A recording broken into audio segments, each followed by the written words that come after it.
everyone, so today I want to talk a little bit about goal setting and how to achieve those goals.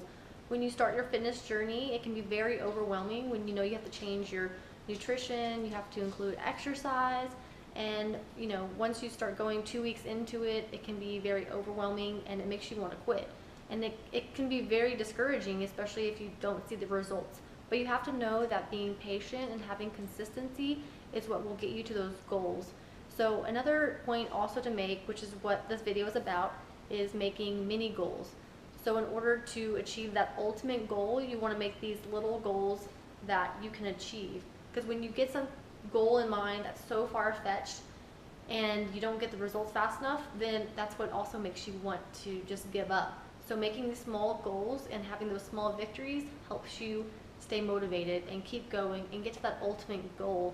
So what I like to think about is making a mini program into your normal program, whether you have a coach or you're doing it on your own.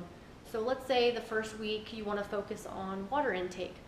So let's say you drink only 30 ounces of water a day, and a good amount of water to actually be drinking is 100 to 120 ounces of water. So instead of just thinking, oh, well, I'm drinking 30 ounces of water, now I need to increase it to 120 ounces. You start drinking water and you feel bloated and you feel gross because it's just so much water. So instead of just trying to challenge yourself with that much water at once, that's why you make that small goal of yours to increase slowly. So let's say that first week you increase to 60 ounces, and if that's then kind of easier to do, you increase it to 80 ounces. But in the end, you want to eventually achieve that 120 ounces of water. So once you kind of created that habit, then you can focus on something else. Now with your second week, you can focus on protein intake. So if you know you're not having enough protein in your diet, that's where you can supplement it with a protein shake. And that can be another whole topic too that we'll discuss in a later video. But in the meantime, you want to really focus on having whole foods. So if you're not having enough protein in your morning, that's where you can have turkey bacon, egg whites, stuff like that to fill in your gaps. Or in the evening, include grilled chicken, just ways to fill in that protein gap. So once you've figured out how to eat your protein, even if you're going over in other areas, you want to make the small goals. So this is just part of the nutrition side of it. But let's say you can't hit your exercise goals. Make whatever goal you think that you want to focus on, that's your priority. If you're good with nutrition, then make it about exercise. So if you know you need to be doing, and everybody's programs are different, but let's say you're doing 4 weight training days and 2 to 3 cardio days.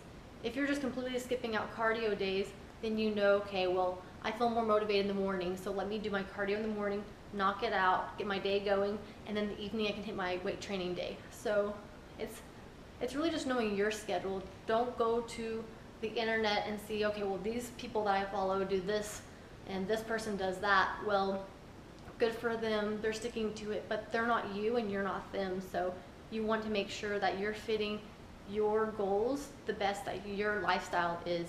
You don't want to make this a burden on you. You want to make it help you. And once you start seeing those results, that's when it's even more motivating. So creating the small goals and then making sure that once you create those small goal victories, you move on to the next goal. Don't settle for something easy, the easy way out. The shortcuts will not get you to where you need to be. Take the long route. If it takes you a month to figure out water, so be it. If it takes you 2 months to figure out how to get your exercise program into your lifestyle and your busy schedule, so be it. I mean, if you're taking walks on the block, then at least that's what you're getting in if you can't get to the gym. Any activity is more than what you probably were doing before or you thought you were doing.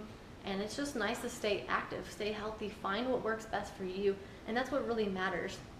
So to sum it all up, make small goals that are achievable. Once you reach those goals, you move on to new goals. You always want to keep it fun and keep it moving forward. Don't just say, okay, well, I won this goal, now I'll just wait next week and then start another one. Just keep them back to back. Just keep moving forward, get to your goals, and all of a sudden you'll realize, wow, I've made all this progress in this short time frame, or I made all this progress and time's flown by, it's been 6 months, I've lost 30 pounds. It's all about you and changing your lifestyle. So I hope this helped. That's where I'm keeping this more general, because everybody's goals are different. I don't want to say something that will not work for somebody else, and you don't need to be doing exactly what I'm doing because my lifestyle is different. Email me below. I will put it down there. It's jacqueline.readysetfitness@gmail.com. We can have more one-on-one time. I can help you reach your goals, and even just more information on what you can do to achieve that. So thank you for watching, and stick around for the next video. Thanks.